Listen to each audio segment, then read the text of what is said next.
నమస్కారం, Jyotiba TV news కి స్వాగతం. హెడ్లైన్ చూద్దాం.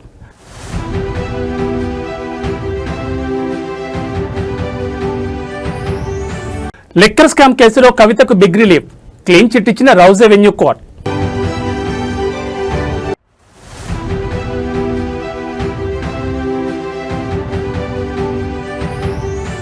తమిళనాడు రాజకీయాల్లో కీలక పరిణామం, డిఎంకేలోకి పన్నీర్ సెల్వం.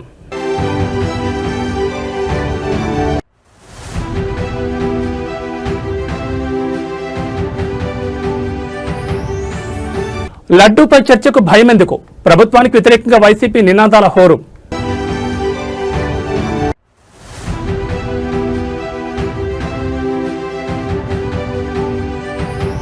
కాకరేకుతున్న మూసీ రగడ, యోగికి రేవంత్ కి తేడా లేదన్న అక్బరుద్దీన్ ఓవైసీ.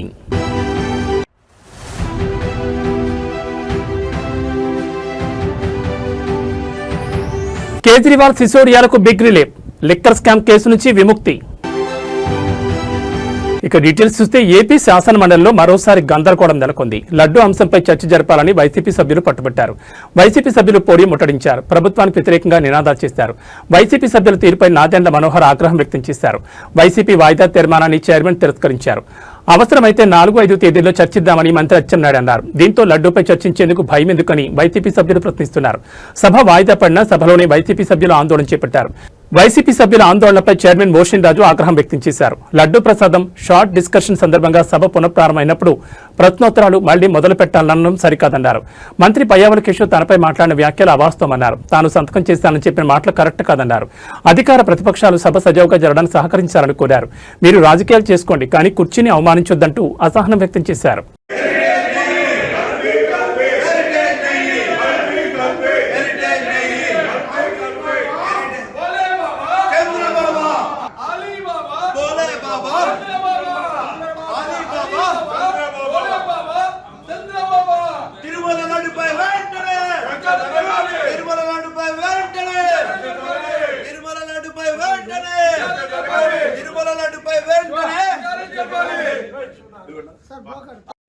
లడ్డూపై చర్చ, లడ్డూపై చర్చ, లడ్డూపై చర్చ, లడ్డూపై చర్చ, లడ్డూపై చర్చ, లడ్డూపై చర్చ, లడ్డూపై చర్చ, లడ్డూపై చర్చ, లడ్డూపై చర్చ, లడ్డూపై చర్చ, లడ్డూ. ఆంధ్ర యూనివర్సిటీ ప్రతిష్టను తిరిగి పునరుద్ధరిస్తామని మంత్రి నారా లోకేష్ ధీమా వ్యక్తం చేశారు. గత వైసీపీ ప్రభుత్వ హయాంలో ఏయూ ర్యాంకింగ్ భారీగా పడిపోయిందని ఆయన ఆవేదన వ్యక్తం చేశారు.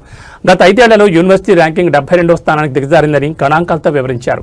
కూటమి ప్రభుత్వ లక్ష్యం ఏయూని మళ్లీ టాప్ 10 జాబితాలోకి చేర్చడమేనని స్పష్టం చేశారు. యూనివర్సిటీలో జరిగిన అక్రమాలపై ప్రభుత్వం ఉక్కుపాదం మోపుతోందని హెచ్చరించారు. ముఖ్యంగా మాజీ వీసీ ప్రసాద్ రెడ్డి హయాంలో జరిగిన వ్యవహారాలపై విజిలెన్స్ విచారణకు ఆదేశించారు. యూనివర్సిటీని రాజకీయ పునరావృత కేంద్రంగా మార్చేస్తారని లోకేష్ మండిపడ్డారు.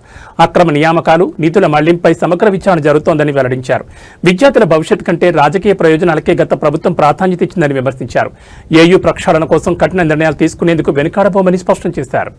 గౌరవ సభ్యులు 2-3 అంశాలు అడిగారు. ఒకటి, ఈ 100 years ఉత్సవాలు ఏదైతే జరుగుతుందో అది ఘనంగా జరపాలి, అందరితో కోఆర్డినేట్ చేసి చేయాలని గౌరవ సభ్యులు కోరారు. అధ్యక్ష, ఫస్ట్ గా రేపు పొద్దున్న నేను విశాఖపట్నం వెళ్తున్నాను. ఎలమంచిలో ఒక కంపెనీకి మేము శంకుస్థాపన వేస్తున్నాము. దాంట్లో భాగంగా రిటర్న్ లో కూడా వైస్ ఛాన్సలర్ గారిని కలుస్తున్నాను. కలిసి మొత్తం ప్రోగ్రామ్ రివ్యూ చేసి గౌరవ సభ్యులు కూడా కాపీ పంపిస్తాను. మీరు కూడా మీ ఇన్పుట్ ఇస్తే మనం ఘనంగా ఈ శతాబ్ది ప్రోగ్రామ్ అనేది నిర్వహించాల్సిన బాధ్యత ఇక్కడున్న మన అందరిపైన ఉందని గౌరవ సభ్యులు తెలియజేస్తున్నారు. అధ్యక్ష, అంతేకాకుండా అధ్యక్ష, కేవలం ఒక ఆంధ్ర యూనివర్సిటీ కాదు, ఆంధ్ర రాష్ట్రంలో ఉన్న ప్రభుత్వ విశ్వవిద్యాలయాల్లో గత ప్రభుత్వాలు 5 సంవత్సరాలు విచ్చలవిడిగా వాళ్ళ కార్యకర్తలను అక్కడ పెట్టుకుంటాం జరిగింది. దానిపైన ప్రత్యేకంగా మేము ఇప్పుడు మ్యాన్ పవర్ ఆడిట్ అనేది జరుగుతుంది. అధ్యక్ష, అది నేను ఈ రోజు కూడా రివ్యూ చేశాను. నెక్స్ట్ 30 days లో ఆ మ్యాన్ పవర్ ఆడిట్ మేము పూర్తి చేస్తాం. దాని తర్వాత కఠిన నిర్ణయాలు, చర్యలు కూడా తీసుకుంటామని గౌరవ సభ్యులు తెలియజేస్తున్నాం. ఇప్పుడే పెద్దలు చెప్పినట్లు ఏంటంటే కాంట్రాక్ట్ లో కొంతమంది పనిచేస్తున్నారు, దాని తర్వాత కొంతమంది ఎంటీఎస్ రావాలని కోరుతున్నారు, దాని తర్వాత రెగ్యులరైజ్ చేయాలని కూడా.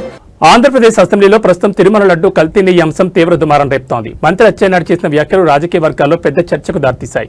తిరుమల లడ్డు ప్రసాదం తయారీలో కల్తీ నెయ్యి వాడకంపై ప్రభుత్వం ఎప్పుడైనా ఎన్ని రోజులైనా చర్చించడానికి సిద్ధంగా ఉందని మంత్రి స్పష్టం చేశారు. ఈ అంశంపై చర్చ జరిగితే తమ హయాంలో జరిగిన లోపాలు బయటపడతాయని భయపడే వైసీపీ సభ్యులు సభ నుంచి పారిపోతున్నారని ఆయన మండిపడ్డారు. గత ప్రభుత్వ హయాంలో జరిగిన అక్రమాలను సాక్ష్యాధారాలతో సహా సభ ముందుంచుతామని ధీమా వ్యక్తం చేశారు. ఇంత అసమర్థ ప్రతిపక్షాన్ని నేను ఎప్పుడూ చూడలేదు.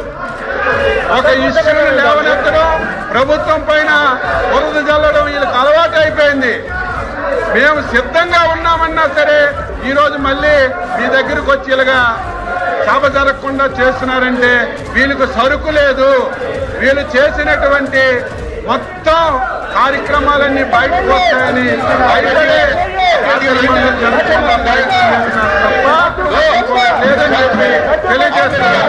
కాంగ్రెస్ పాలనపై బీఆర్ఎస్ నేత కేటీఆర్ నిప్పులు చెరిగారు. ఖమ్మం జిల్లా వెలుగుమట్లలో ఇళ్ల కూల్చివేతలను పరిశీలించిన ఆయన అక్కడి దృశ్యాలు యుద్ధం జరిగిన గాజా నగరాన్ని తలపిస్తున్నాయని ఆవేదన వ్యక్తం చేశారు. ప్రస్తుతం కాంగ్రెస్ ప్రభుత్వం బీఆర్ఎస్ కౌన్సిలర్లను కార్యకర్తలను ఇబ్బంది పెడుతోంది. ఇది కేవలం ఇంటర్వెల్ లోపు సినిమా మాత్రమే. 2 ఏళ్ల తర్వాత సినిమాలో హీరో వచ్చినట్లు కేసీఆర్ వస్తారు. ఆ తర్వాత 3 ఏళ్లు మనదే రాజ్యం అని ధీమా వ్యక్తం చేశారు. అలంపూర్ మాజీ ఎమ్మెల్యే చల్లా వెంకటరామరెడ్డిని మొండోడు అని అభివర్ణించారు. అధికారంలో ఉన్నప్పుడు తన సొంత పనుల కోసం ₹1 కూడా అడగలేదని, ఎప్పుడు నా అలంపూర్ నా నియోజకవర్గం తప్పించేవాడని కొనియాడారు. జగన్ ఫోన్ ఉదంతం మా ప్రభుత్వం పోయాక కూడా నియోజకవర్గానికి నీళ్ల కోసం నా దగ్గరకు వచ్చి ఏపీ మాజీ సీఎం జగన్మోహన్ రెడ్డికి ఫోన్ చేయమని పట్టుపెట్టారు. నేను జగన్ ఫోన్ చేస్తే చల్లా ఇప్పటికే నాకు ఫోన్ చేశాడు, ఇప్పుడు నీతో కూడా చేయిస్తున్నాడా అని జగన్ నవ్వారు. అంతటి కమిట్మెంట్ ఉన్న నాయకుడు చల్లా అని కేటీఆర్ గుర్తు చేసుకున్నారు. కేటీఆర్ ఈ వ్యాఖ్యల ద్వారా అటు ఖమ్మం జిల్లాలో ఇళ్ల కూల్చివేత బాధితులకు భరోసా ఇస్తూనే ఇటు ఉమ్మడి మహబూబ్నగర్ జిల్లాలో చల్లా వెంకటరామరెడ్డి పట్ల తనకున్న నమ్మకాన్ని కార్యకర్తలకు చాటి చెప్పారు. ప్రభుత్వ వ్యతిరేకతను అనుకూలంగా మార్చుకుని మళ్లీ కేసీఆర్ నాయకత్వంలో పుంజుకుంటామని ఆయన సంకేతాలు ఇచ్చారు. నిన్న ఖమ్మంలో వెలుగుమట్ల అనే ప్రాంతం ఉంది, మొత్తం కూలగొట్టినారు. 900 కుటుంబాలను రోడ్డును పడేసినారు. ఇవాళ ప్రాంతానికి పోతే ఆ శిథిలాలు చూస్తుంటే అక్కడెక్కడో గాజా అని ఉంటుంది. ఆ గాజాలో ఎట్లయితే మొత్తం ఇల్లు శిథిలాలు చేసినారో బాంబులేసి, ఆ పరిస్థితి ఈరోజు కనబడతా ఉన్నది.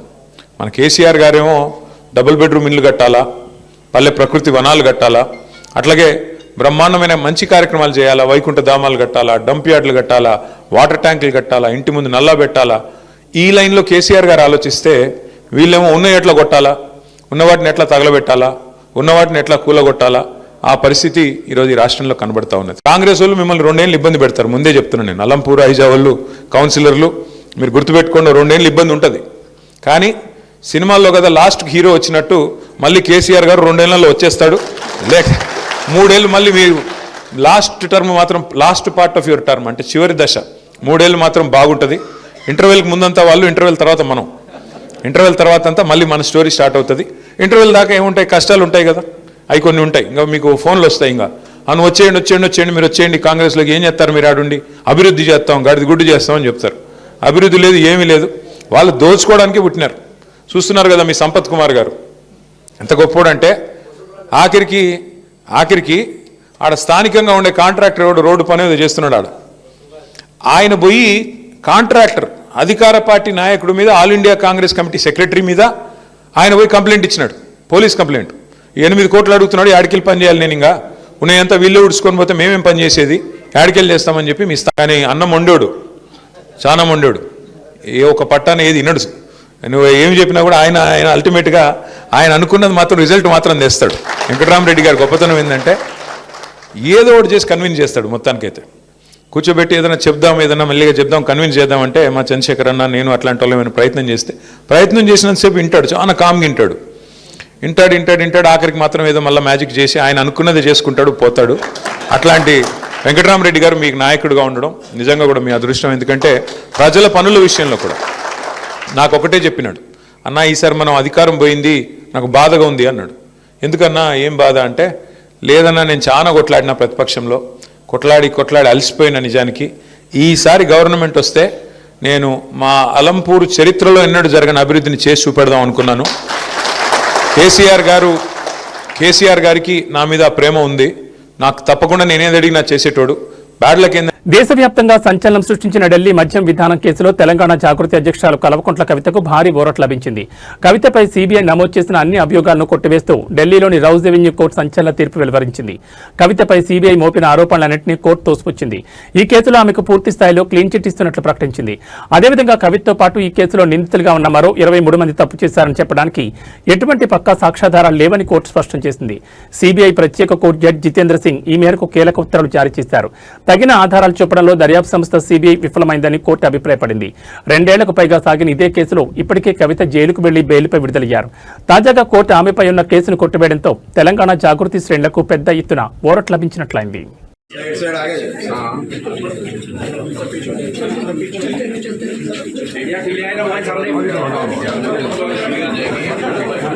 It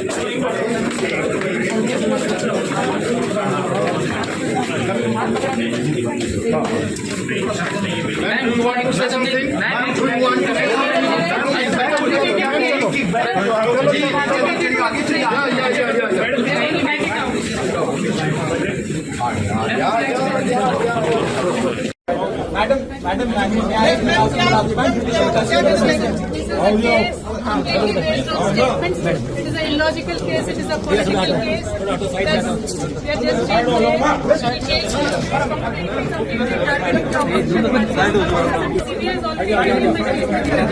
CBI has taken your statement in jail. Ma'am CBI ने आपसे क्या पूछा ma'am?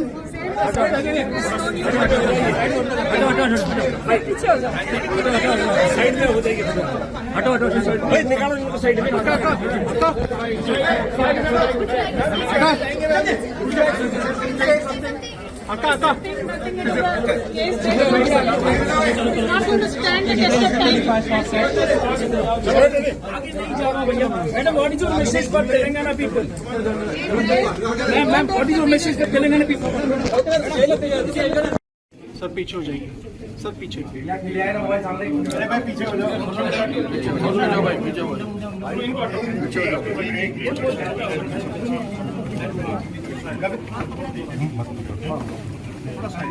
Ma'am, you want to say something? Ma'am, you want to comment on anything? Ma'am, kickback को लेकर क्या कहेंगे? Kickback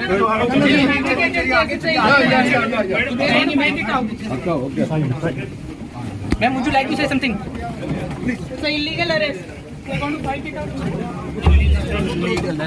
ఓవైపు పాలన, మరోవైపు రకరకాల గొడవలు అలా సాగుతోంది తెలంగాణ కాంగ్రెస్ ప్రభుత్వ తీరు. మధ్యలో ఉత్తరప్రదేశ్ సీఎం యోగి ఆదిత్యనాథ్ ఫేమస్ అవుతున్నారు. చాలా మంది నేతలు మాటిమాటికి యోగి పేరును తలుస్తూ ట్రెండీగా ఉంచుతున్నారు. తాజాగా అక్బరుద్దీన్ ఓవైసీ అదే పనిచేశారు. బీజేపీకి మేలు చేయడానికి ఉన్న ప్రతి అవకాశాన్ని సద్వినియోగం చేసుకుంటున్నారు ఓవైసీ సోదరులు. ఛాన్స్ దొరికినప్పుడల్లా బీజేపీని ఆ పార్టీ నేతలను విమర్శిస్తూ హిందూ ఓటర్లలో ఐక్యతను పెంచుతూ బీజేపీ ఓట్ బ్యాంక్ తగ్గిపోకుండా జాగ్రత్తలు తీసుకుంటున్నారు ఓవైసీ సోదరులు. తాజాగా MIM floor leader Akbaruddin Owaisi మరోసారి అదే పనిచేశారు. ఫిబ్రవరి 26న హైదరాబాద్లోని ఒక కార్యక్రమంలో స్పందించారు. మూసీలో హైడ్రా కూల్చివేతలను ఉద్దేశించి మాట్లాడుతూ సీఎం రేవంత్ రెడ్డికి యూపీ సీఎం యోగి ఆదిత్యనాథ్కి తేడా లేదని అన్నారు.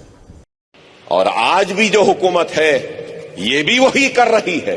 अगर आज कांग्रेस की हुकूमत है तो क्या कर रही है? उधर योगी बुलडोजर के जरिए घरों को गिराता है तो यहां पे रेड्डी भी गिरा रहा है घरों को, मस्जिदों को. उधर योगी मस्जिद को गिरा रहा है तो यहां का रेड्डी भी मस्जिदों को गिरा रहा है. वहां योगी दरगाहों को गिरा रहा है तो यहां का रेवंत रेड्डी भी दरगाह को मिसमार कर रहा है. अरे कोई फर्क नहीं है योगी में ना इस रेड्डी में, कोई फर्क नहीं है बीजेपी या कांग्रेस में. जब हमारा मामला आ जाता है तो सब एक हो जाते हैं. ఢిల్లీ మద్యం పాలసీ కేసులో ఆమ్ ఆద్మీ పార్టీ అధినేత అరవింద్ కేజ్రీవాల్, మాజీ ఉప ముఖ్యమంత్రి మనీష్ సిసోడియాలకు న్యాయస్థానంలో భారీ విజయం లభించింది. ఢిల్లీలోని రౌస్ ఎవెన్యూ కోర్టు వీళ్ళిద్దరినీ ఈ కేసు నుంచి విడుదల చేస్తూ సంచలన తీర్పునిచ్చింది. గత కొంతకాలంగా ఈ స్కామ్కు సంబంధించి విచారణ ఎదుర్కొంటున్న వీరికి ఈ తీర్పు పెద్ద ఉపశమనంగా మారింది. ఈ కేసు విచారణ సందర్భంగా ఈడీ, సీబీఐ దాఖలు చేసిన అభియోగాలను కోర్టు క్షుణ్ణంగా పరిశీలించింది. కేజ్రీవాల్, సిసోడియాలపై చేసిన ఆరోపణలను నిరూపించడానికి దర్యాప్తు సంస్థలు తగిన ఆధారాలు సమర్పించలేదని న్యాయమూర్తి స్పష్టం చేశారు. కేవలం ఊహాగానాల ఆధారంగా అభియోగాలు మోపలేమని పేర్కొంటూ వారిని ఈ కేసు నుంచి విముక్తి చేస్తూ ఉత్తర్వులు జారీ చేశారు.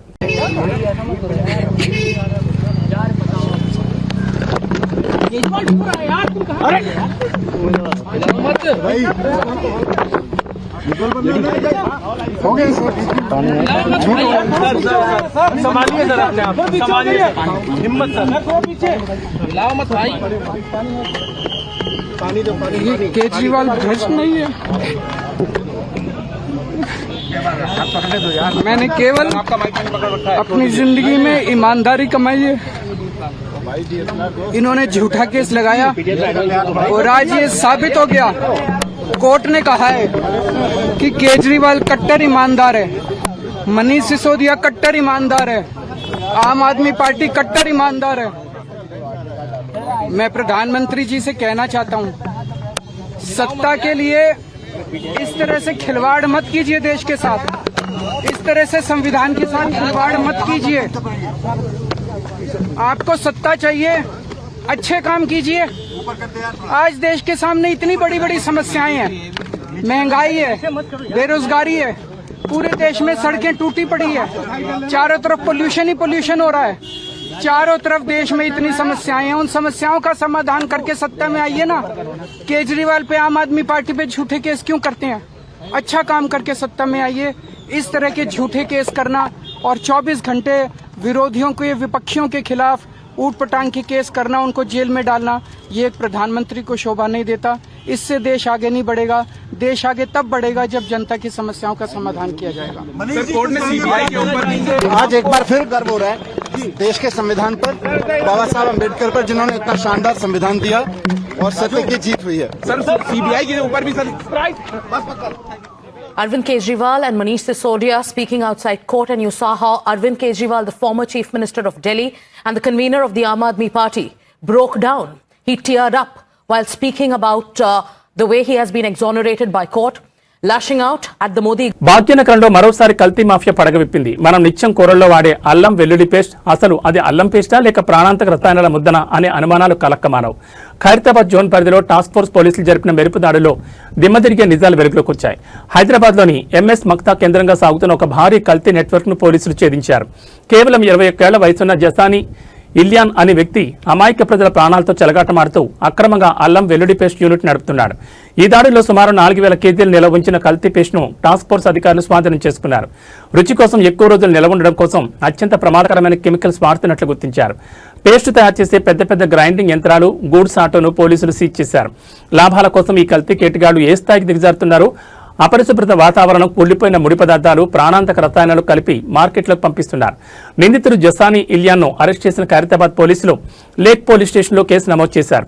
ప్రస్తుతం ఈ కల్తీ పేస్ట్ను ఎక్కడికెక్కడ సరఫరా చేస్తున్నారు, దీని వెనుక ఇంకా ఎవరైనా పెద్ద తలకాయలు ఉన్నాయా అనే కోణంలో పోలీసులు లోతుగా దర్యాప్తు చేస్తున్నారు.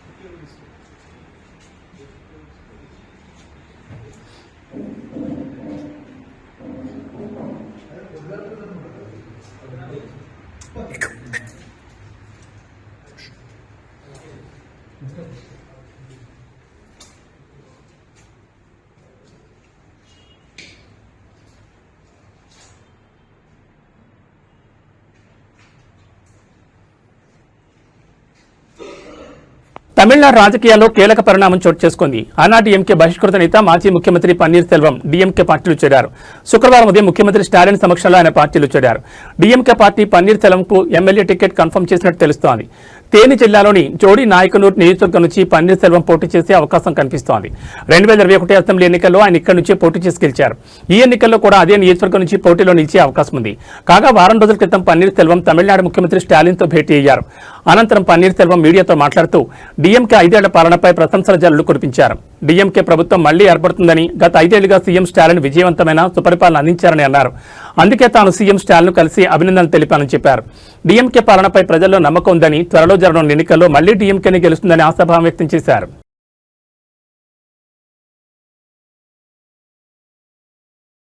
ఎల్బీ నగర్ లో సురేష్ అనే వ్యక్తిపై 30 మంది దుండగులు దాడి చేసి కారును ధ్వంసం చేయడం తీవ్ర ఉద్రిక్తతకు దారితీసింది.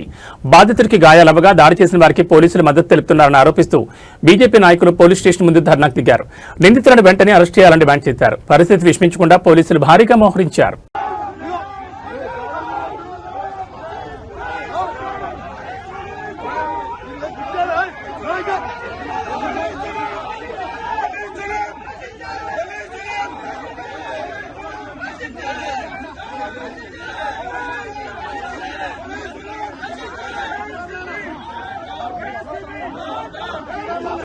అలాంటిది మీరు ఏదో అపోహపడి మీరు రిక్వెస్ట్ చేసిన ఉన్న పరిస్థితి మీకు ఎక్స్ప్లెయిన్ చేస్తా. ఇంటికి వచ్చాడు, ఇంటికి వచ్చి డాడీకి వచ్చాడు, ఆడికి వచ్చాడు. మీరు చెప్పినాక ఇంటి పని ఉంటా అంటే జనాన్ని తీసుకొని వచ్చాక ఏంది మీరు అంటే నాకు అర్థం కాదు.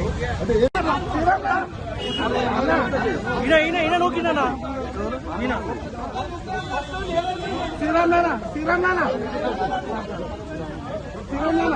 రాజమండ్రిలో కల్తీపాల కలకలం నేపథ్యంలో అంబేద్కర్ కోనసీమ జిల్లా అధికారులు అప్రమత్తమయ్యారు. కల్తీపాలు తాగి ప్రాణాలు కోల్పోయిన ఘటనతో జిల్లాలోని ఫుడ్ సేఫ్టీ అధికారులు పాల కేంద్రాలపై తనిఖీల కొరడా జులిపిస్తున్నారు.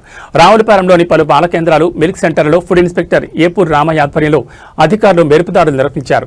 పాలను నిల్వ చేసే విధానం, సెంటర్లోని పరిశుభ్రత మరియు నాణ్యతా ప్రమాణాలను అధికారులు క్షుణ్ణంగా పరిశీలించారు. పలు కేంద్రాల నుంచి పాల నమూనాలను సేకరించి పరీక్షల నిమిత్తం ల్యాబ్కు పంపించారు. నివేదికలో కల్తీ జరిగినట్లు తేలితే సదరు అమ్మకందారులపై క్రిమినల్ కేసులు నమోదు చేస్తామని హెచ్చరించారు. పాలలో విష పదార్థాలు కలిపినా, నిబంధనలు అతిక్రమించినా కఠిన చర్యలు తప్పవన్నారు. ప్రజలు కూడా పాల నాణ్యత విషయంలో అప్రమత్తంగా ఉండాలని, ఏమాత్రం అనుమానం వచ్చినా వెంటనే ఫిర్యాదు చేయాలని ఫుడ్ సేఫ్టీ అధికారులు కోరారు. రాజమండ్రి విషాదం నేపథ్యంలో జిల్లాలోని అన్ని మండల కేంద్రాల్లోనూ ఈ తనిఖీలను విస్తృతం చేసినట్లు అధికారులు వెల్లడించారు.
కోనసీమ తిరుపతిగా పేరుగాంచిన వాడపల్లి శ్రీ వెంకటేశ్వర స్వామి ఆలయానికి కానుకలు పోటెత్తాయి.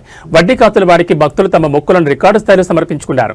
గురువారం నిర్వహించిన హుండీ లెక్కింపులో స్వామివారికి భారీ ఆదాయం సమకూరింది.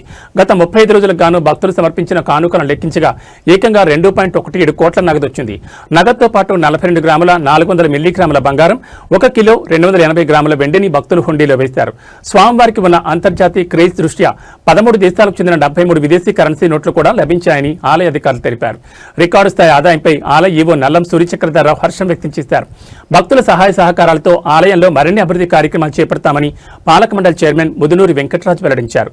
ప్రతి శనివారం కోనసీమ వాసులే కాకుండా తెలుగు రాష్ట్రాల నలుమూలల నుంచి భక్తులు తరలివస్తుండటంతో వాడపల్లి క్షేత్రం భక్తజన సందోహంగా మారుతోంది.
ఓం నమో వెంకటేశాయ నమః.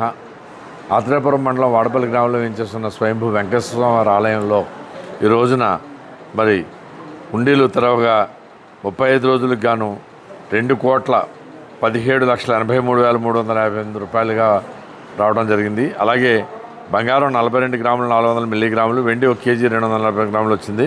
మరియు 13 దేశాల నుండి 73 విదేశీ కరెన్సీ నోట్లు కూడా వచ్చినాయి.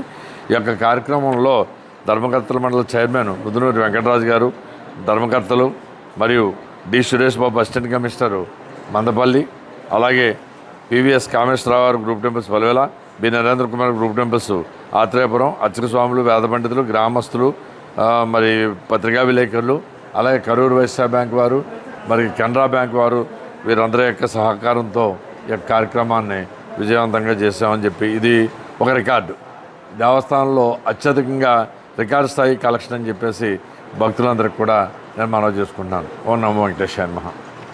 ప్రేమకు కులమతాలే కాదు, ఖండాంతర సరిహద్దులు కూడా లేవని నిరూపించారో జంట. ఫ్రాన్స్ దేశానికి చెందిన కుర్రాడు మన యానాం అమ్మాయిని భారతీయ సంప్రదాయబద్ధంగా వివాహం చేసుకున్నారు. విదేశీయుల సందడితో యానాంలో పెళ్లి వేడుకలు అంబరాన్నట్టాయి. యానాంకు చెందిన అనిత అనూష ఫ్రాన్స్లో డేటా ఇంజనీర్గా పనిచేస్తున్నారు. అక్కడే ప్రభుత్వ రంగంలో స్టేజ్ ఆర్టిస్ట్గా పనిచేస్తున్న రోమెన్ షులేర్తో ఒక డేటింగ్ యాప్ ద్వారా పరిచయం ఏర్పడింది. ఆ పరిచయం కాస్త ప్రేమగా మారింది. గతంలో ఒకసారి యానాం వచ్చిన రోమెన్ షులేర్కు ఇక్కడి ఆచారాలు, పెళ్లి వేడుకలు బాగా నచ్చేశాయి. దీంతో తన పెళ్లిని కూడా భారతీయ పద్ధతిలోనే చేసుకోవాలని నిర్ణయించుకున్నారు. ఈ వివాహం కోసం వరుడు తరపున ఫ్రాన్స్ నుంచి సుమారు 50 మంది ప్రతినిధులు యానాం తరలివచ్చారు. పెళ్లికి ముందు జరిగిన సంగీత వేడుకలు, అటు ఫ్రెంచ్ వియ్యాల వారు, ఇటు యానాం బంధువులు కలిసి చేసిన డాన్సులు ప్రత్యేక ఆకర్షణగా నిలిచాయి. యానాం పట్టణ ప్రముఖులు, బంధుమిత్రుల సమక్షంలో జరిగిన ఈ దేశాంతర వివాహం ఇప్పుడు సోషల్ మీడియాలోనూ తెగ వైరల్ అవుతోంది. అందరూ ఈ కొత్త జంటను దీవిస్తున్నారు.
దీంట్లో ఇవ్వాలంటే మీకు తెలియదే మొబైల్లో వాట్సాప్లో ఏ వీడియో కావాలా?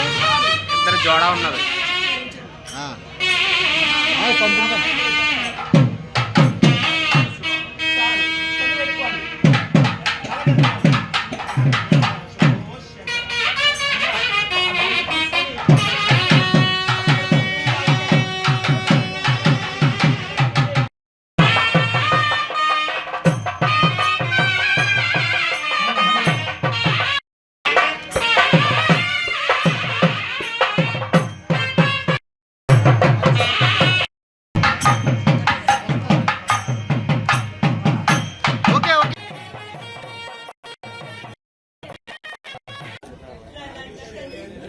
ఫోటో ఫోటో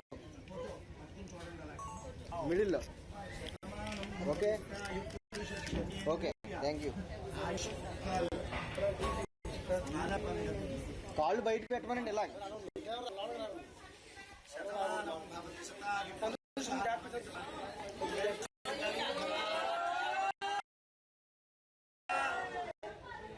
సుమంగళి భవ సుమంగళి భవ.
Okay okay thank you.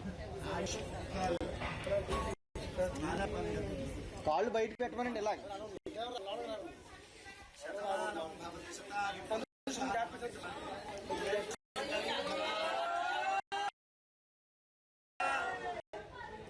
సుమంగళి భవ సుమంగళి భవ.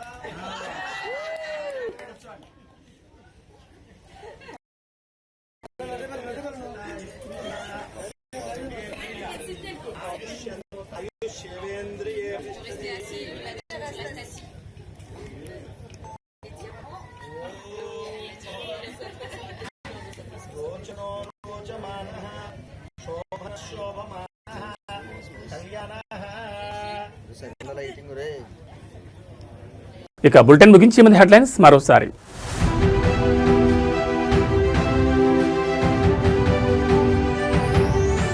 లిక్కర్ స్కామ్ కేసులో కవితకు బిగ్ రిలీఫ్, క్లీన్ చిట్ ఇచ్చిన రౌజ్ అవెన్యూ కోర్ట్.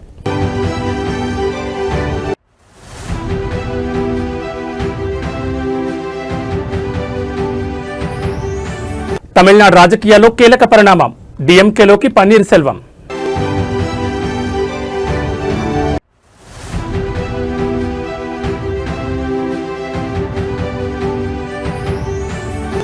లడ్డూపై చర్చకు భయం ఎందుకు, ప్రభుత్వానికి వ్యతిరేకంగా వైసీపీ నినాదాల హోరు.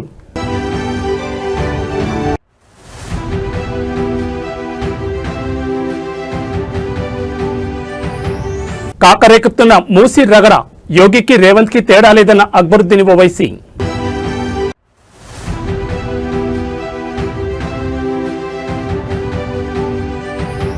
కేజ్రీవాల్ సిసోడియాలకు big relief, liquor scam case నుంచి విముక్తి. ఇవి బులెటిన్ విశేషాలు. నమస్కారం.